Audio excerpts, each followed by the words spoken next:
There are lots of coffee shops here in Malta. Coffee is a really popular drink on the island, but did you know that the story of coffee in Malta began with slavery?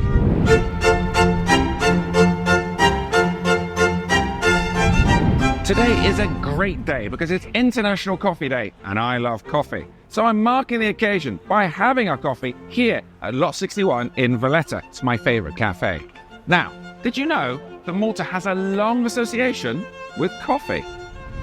The earliest mention we have of coffee here in Malta is in 1633. There's a slave and he's supposed to be put under arrest and he's found in a cafe in the old slaves' prison. Now, this wasn't a public cafe, you couldn't go in and buy yourself a cappuccino. This was a room that the slaves used in the prison to make their coffee. But this is how we know coffee was on the island by 1633. Also, the Knights of St. John used to use this same space. They used to queue up outside the old slaves' prison here in Valletta because that was the place where everybody knew you would get the very best coffee. Because it is the slaves, the Ottoman and Muslim slaves here in Malta, who brought coffee to the island.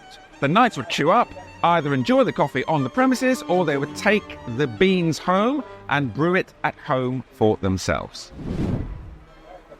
Now, there's lots of debate about when the first coffee shops opened up in Europe, but this story from 1633 tells us that when the first coffee shops were starting to get going in Europe, coffee as a drink was already well established here in Malta.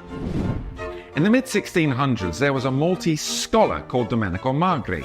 Now, he wrote papers about coffee discussing the coffee bean and its health benefits and its effects. Now, we think this is the first ever document discussing coffee to have been written and published in Europe. Domenico Magri sent this document to a cardinal in Rome, and when he sent that document, Magri drew a picture of a coffee bean because he knew that the cardinal in Rome, being in Italy, wouldn't even know what a coffee bean was because the Italians had barely even discovered coffee at that point. In his writing, Magri said, coffee kept university students up all night because it was a great stimulant.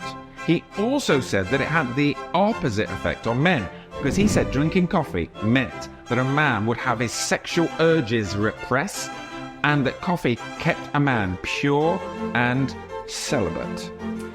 Now, I drink a lot of coffee. I gotta tell you, that's not true. Magri also wrote about women who drank coffee. He said the drink would give a wonderful colour to a woman's skin and add great liveliness to her eyes and other parts of her body. He didn't say which parts. He was a priest. He probably didn't want to get himself into trouble. Over the years, Malta's association with coffee just gets stronger and stronger. By 1784, there are 52 coffee shops in the harbour area, and this includes 25 coffee shops right here in Valletta, which was a large number given the size of the population at that time. There was even a Grand Master. His name was Emmanuel de Rohan, and it's recorded that he became a coffee addict. I know just how he feels. For more tales of the terrible and stories of the strange, follow Dark Malta Tours.